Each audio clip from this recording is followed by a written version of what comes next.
नमस्कार चौकल के hello everyone, नमस्ते सभी को। आई होप कि मेरी आवाज़ आप लोगों को सुन रहे होंगे क्योंकि यहाँ पे मैं प्लेटफॉर्म पे हूँ अभी। एग्ज़ाम देने के बाद मैं स्टेशन पे हूँ अभी।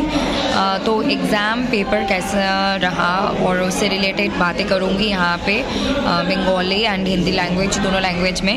सो एग्ज़ाम पेपर देख के तो मेरी चक्कर आ गई थी। क्यों चक्कर आ गई है उसके बारे में बता देती हूँ।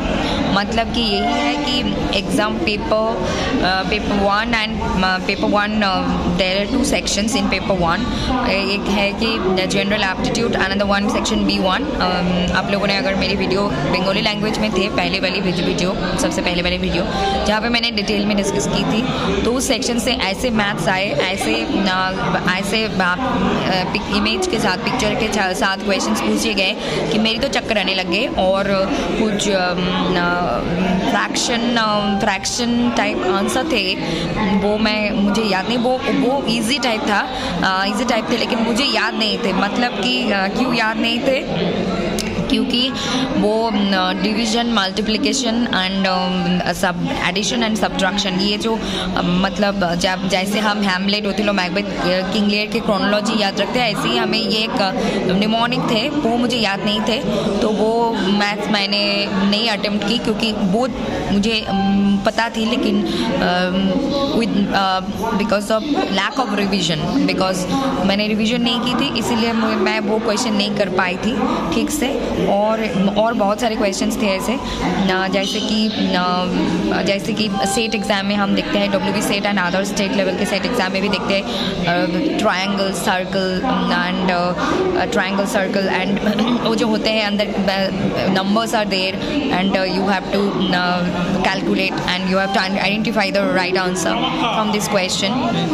सो ऐसे भी थे क्वेश्चन वहाँ से। वो वाला numerical NAT assessment type question थे, वो वाला मुझे इजी लगी, लेकिन वहाँ पे कोई नेगेटिव मार्किंग नहीं थे। पेपर 1 सेक्शन बहुत डिफिकल्ट, 10 में से मैंने 4 ही क्वेश्चंस को अटेम्प्ट की, जहाँ पे 2 क्वेश्चंस 1 मार्क्स के थे। अगर गलत हो गए तो -0.33 हो जाएंगे, और 2 क्वेश्चंस 2 नंबर के थे, जो कि अगर एक गलत हो गए तो 0.66 नंबर्स वहाँ से माइनस कर दी जाएगी। I don't know what is the right answer of this question, I really don't know. We will discuss it later about this question and right answers and और जो बातें थी वो सेक्शन B1 में वहाँ पे रीडिंग कॉम्प्रिहेंशन भी थे, बहुत ज़्यादा नहीं। वहाँ पे न्यूमेरिक नेट टाइप की रीजनिंग थे, नंबर सीरीज, लेटर सीरीज से मैथ्स थे। तो एक लेटर सीरीज, नंबर सीरीज थे जो मुझे उन्होंने N360 नंबर जो है वो पूछे, वो मुझे फॉर्मूला याद नहीं थी, मैं वो अटेम्प्ट नहीं की, और नेगेटिव मार्किंग भी था इसीलिए नहीं अटेम्प्ट की।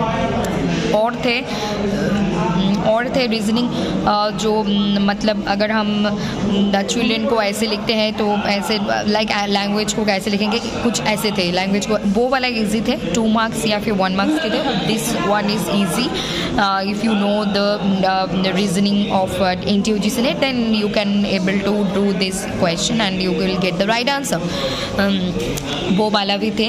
और सेक्शन 2 में 15 questions and 25 marks if I am not wrong. So section 2 में 1 मार्क्स के नेगेटिव मार्किंग बहुत ज़्यादा थे, लेकिन वो इजी भी थे लेकिन कंफ्यूजिंग भी थे। Section B was not so much difficult, क्योंकि सेक्शन B में मैंने 15 में से 10 questions, if I am not wrong, 10 से 11 क्वेश्चंस अटेम्प्ट किए। और सेक्शन 3 जिस मीन्स इंग्लिश लिटरेचर, वहाँ पे हम क्वेश्चंस देखे हैं। अब क्वेश्चंस जिन्होंने क्वेश्चंस मतलब कि if you see the previous year questions in 2021, 22, 23, 24 and then you will be able to identify the question level, because day by day ये क्वेश्चन लेवल हाई हो रही है और कंपटीशन भी बढ़ रहे हैं, और क्वेश्चन के लेवल और क्वेश्चन के सेटिंग दिन के दिन डिफ़िकल्ट हो रहे हैं। तो question pattern and questions, yes, I can say I can say moderate level was not so easy, not so difficult, but this question level is starting from moderate level to difficult, I can say. This is only my point of view. I don't know the others candidates and others students or others person what they think. I really don't know, but in my point of view मुझे जो लगी मैंने share की. और English literature में मतलब कि उन्होंने ऐसे क्वेश्चंस को सेट किए कि MSQ टाइप क्वेश्चंस, मतलब मल्टीपल सिलेक्टेड क्वेश्चंस, जहाँ पे हम बहुत रिलैक्स तो रहते हैं कि यहाँ पे कोई नेगेटिव मार्किंग नहीं है, लेकिन वो लोग क्वेश्चंस को ऐसे मतलब ऐसे पैटर्न को ऐसे सेट करते हैं क्वेश्चंस को कि ईजी तो देंगे लेकिन डिफ़िकल्ट भी हो जाएंगे, मतलब आंसर को कैसे ही करने में. तो कैवलियर पोएट से क्वेश्चंस पूछे गए हैं जो कि बहुत ही नोन है और सभी लोगों को पता है कैवलियर पोएट्स. और एंड कोटेशंस भी थे और क्या थे और क्वेश्चंस ऐसे बहुत क्वेश्चंस थे. अनीता देसाई से भी क्वेश्चंस पूछे गए हैं और ऐसे क्वेश्चंस थे जो कि आप लोगों को डिटेल में क्वेश्चंस पूछे गए कि अंदर में क्या है, वहाँ पे क्या पूछ रहे हैं. ऐसे कुछ क्वेश्चंस जो कि ज़्यादातर लोग अगर डिटेल स्टडी की है उन लोगों को पता चलेंगे, अगर डिटेल नहीं स्टडी की है तो उसके बारे में जानना बहुत मुश्किल है. यस, ये एक गुड अच्छी चीज़ है कि if you don't know the answer, MSQ type questions have no negative marking. If you select the wrong answers, then also then also it's okay and it will not harming you. But number carry करना भी बहुत important है यहाँ पे. So और कुछ थे यूफिज्म मतलब फिगुलेटरी डिवाइस, फिगर्स ऑफ स्पीच, कायस्मास, जिग्मा, ऐसे कुछ थे. तो एक फ्रेसिस, एनाफोरा, तो इन सारी चीज़ों को रिवीजन करके जानी थी. तो कंफ्यूजिंग लगी इसीलिए मैं वो क्वेश्चंस को सॉल्व नहीं की. और 2 मार्क्स के थे और नेगेटिव मार्किंग भी थे, तो इसीलिए out of 65 questions I attempted 51 questions and I don't know what will happen in future. But मुझे नहीं पता, मुझे एग्ज़ाम देने के बाद ऐसे लग रही है कि मैंने क्या कर दी, मतलब क्या क्वेश्चन थी और मैंने क्या की, मुझे कुछ समझ में नहीं आ रही है. I really don't know. So बाद में हम आंसर को लेकर और प्रीवियस क्वेश्चन जब हमें कब आंसर की मिलेंगे तब हम उसको डेफिनेटली डिस्कस करेंगे. तो यही रहा, मैंने तीनों सेक्शन को डिटेल में बोलने की कोशिश की, यहाँ पे शेयर करने की कोशिश की. अपनी जो एक्सपीरियंस हुई एग्ज़ाम देने के बाद वही मैंने शेयर की. मुझे नहीं पता क्या होने वाला है, कट ऑफ डाउन होंगे, हाई होंगे या फिर क्या होंगे मुझे नहीं पता, बाद में हम पता. यही बात मैं बंगाली में थोड़ी बोल के ये वीडियो को एंड कर रही हूँ और अपलोड कर रही हूँ. और आज सुबह में मुझे एग्ज़ाम से पहले एक शेयर करनी थी वीडियो, लेकिन नहीं हो पाई. आप लोगों को पता है अगर एग्ज़ाम देने आओ तो बहुत सारे आप लोगों के काम रहते हैं एक एग्ज़ाम से पहले. So I was busy in the morning time, so that's why मैं नहीं दे पाई. तो अभी मैं बंगाली में कहती हूँ. तो এখানে বলার আছে যে গেট এক্সাম 2025 এর কোয়েশ্চেন কীরকম, এক্সাম যেহেতু দিতে এসেছি, দেওয়ার কথা তো ছিল না, হঠাৎ করে চলে আসলাম. তো এক্সাম কোয়েশ্চেন পেপার কীরকম ছিল, পেপার 3টে পার্টে থাকে. যদি তোমরা বা আপনারা এর আগে এসপি লিটারেচারে দেখে থাকো যে 3টে সেকশনে সব ইন ডিটেল আলোচনা করা হয়েছে, syllabus, question pattern, marks, negative marking, everything, each and everything already discussed in SP literature about GATE examination. So এখানে আমি বলবো জেনারেল অ্যাপটিটিউড 10টা কোয়েশ্চেন ছিল, 10টা question yes 10 question carries 15 marks. So 10টার মধ্যে আমি 4টে কোয়েশ্চেনই আনসার করেছি.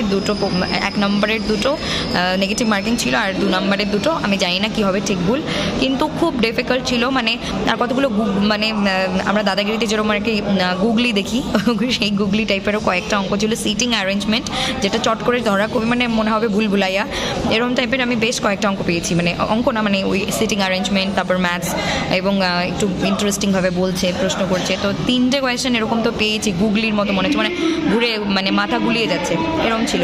আর কতগুলো ছবি দিয়েছিল, আমার অঙ্কগুলো দেখে মনে হচ্ছে এগুলো আমাদের নয়, এগুলো সায়েন্সের স্টুডেন্ট বা ইঞ্জিনিয়ারিং যাদের জন্য গেট এক্সাম তাদের জন্য হয়তো, কিন্তু আমি জানি না, অনেকে পেরে থাকতে পারে আমাদের ইংলিশ লিটারেচারেও. আমি এখন স্টেশনে প্ল্যাটফর্মে বসে আছি, যার জন্য এখানে ট্রেনের অ্যানাউন্সমেন্ট এবং আওয়াজ শোনা যাচ্ছে. যদি এই ভিডিওটার অডিওটা ক্লিয়ার কম থাকে, I am sorry for that. আর হচ্ছে কি সেকশন 1 এরকম general aptitude, then section B1 section reading comprehension ছিল নট সো ডিফিকাল্ট, মডারেট মোটামুটি ছিল অন্যান্য বারের থেকে. এইবার রিডিং কম্প্রিহেনশনটা আমার মোটামুটি ঠিকঠাকই লেগেছে. অ্যারেঞ্জমেন্ট থাকে, কোনটা আগে ঘটেছে কোনটা পরে ঘটেছে, তারপর কোনটা এরকমটা থাকে.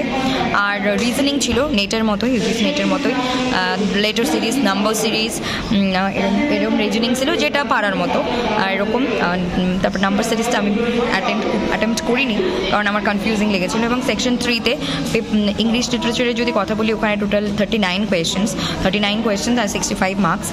সো ওখানে যদি আমি বলি, ওখানে এত চালাকির সাথে ওনারা প্রশ্ন সেট করেছেন যে এমএসকিউ টাইপ কোয়েশ্চেন্স তো দিয়ে দিয়েছেন যে there is no negative marking in MSQ type questions, কোনো রকম নেগেটিভ মার্কিং থাকছে না, কিন্তু কোয়েশ্চেনগুলো এরকমভাবে সেট করেছে যে মাল্টিপল সিলেক্টেড কোয়েশ্চেনের ক্ষেত্রে কী হয়, অনেক সময় আমরা ঠিকও করে থাকি মাল্টিপল অপশন নিয়ে, আবার ভুলও করে ফেলি।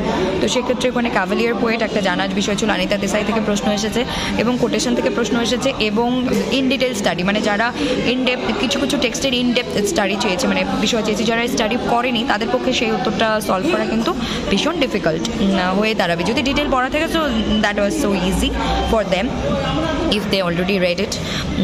আর আদারওয়াইজ এই ছিল 3টে সেকশনের ইয়ে। আর আপাতত কাট অফ হাই যাবে না লো যাবে আমি জানি না, রেজাল্ট কী হবে তাও জানি না, তবে মার্চে রেজাল্ট দেবে সেটা আমরা জানি।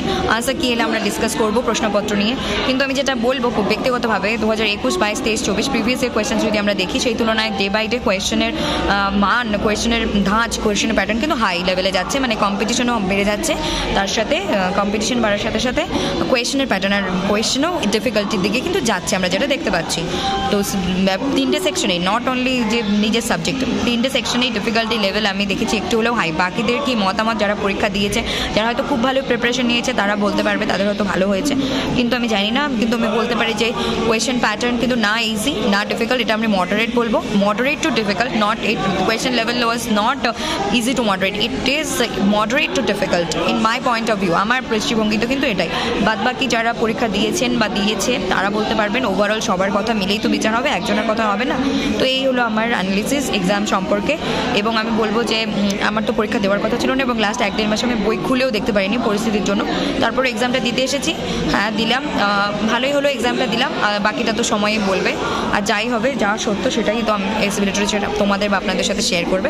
Thank you very much, stay connected with SB literature, do like, comment, share, subscribe to SB literature and good night, take care. আমি आगामीकल सकाले बाड़ी पहुँचोबो, मैं कल सुबह घर 5 जाऊँगी। और अभी के लिए गुड नाइट, टेक केयर, अच्छे रहिए, खुश रहिए, मस्त रहिए, और खुद का ध्यान रखिए, अपनों का ध्यान रखिए, दूसरों के ध्यान भी रखिए। और thank you very much, God bless you all, thank you all, love you all. नमस्कार সবাইকে, ভালো থাকুন, সুস্থ থাকুন, দেখতে থাকুন এসবি লিটারেচার। পরবর্তীতে অবশ্যই দেখা হবে, কথা হবে এবং পড়াশোনা নিয়ে আলোচনা হবে। নমস্কার।